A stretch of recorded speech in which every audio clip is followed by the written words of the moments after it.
Došlo je vrijeme da se ispune proroštva o kojima su govorili proroci.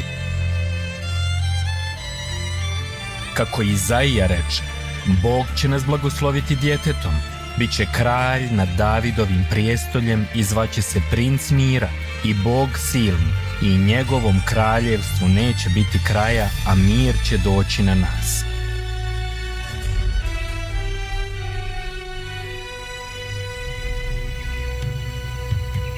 Dok je Božji narod bio pod rimskom vlašću, Bog je poslao anđela Gabrijela u grad Nazaret, djevojci po imenu Marija, koja je bila zaručena za jednog od Davidovih potomaka po imenu Josip.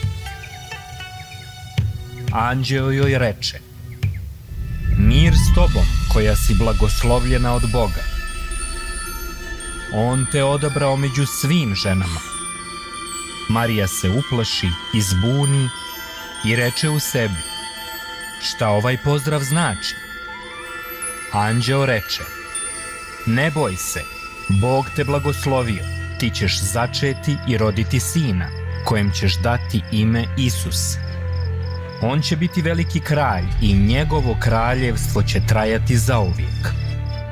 Marija upita: kako će se to desiti kad sam još uvijek djevica? Anđeo joj odgovori: Duh Sveti će te prekriti, te će se novorođenče zvati Sin Božji. Tada Marija reče: Božja sam sluškinja, neka bude kako on želi.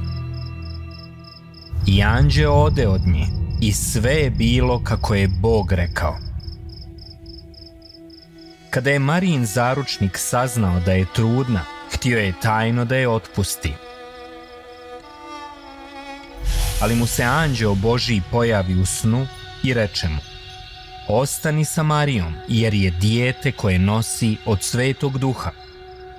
Marija će roditi dijete i nazvati ga Isus, jer će on spasiti svoj narod od njihovih grijeha.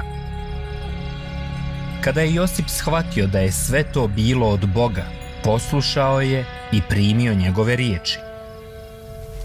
Kada je došlo vrijeme da Marija rodi, bila je sa svojim mužem Josipom u posjeti Betlehemu, koji je ujedno bio i grad Davida i njegovih potomaka.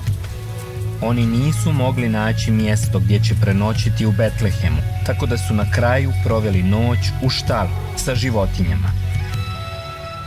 Tu noć se Marija porodila i umotavši svog sina, stavila ga u jasle.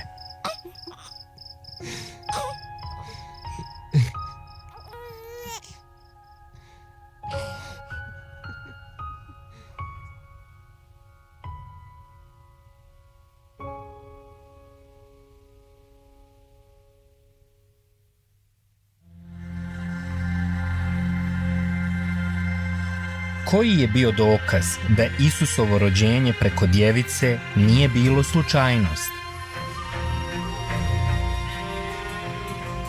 Prema ovoj priči, ko je bio prvorođenac i koja je bila njegova misija?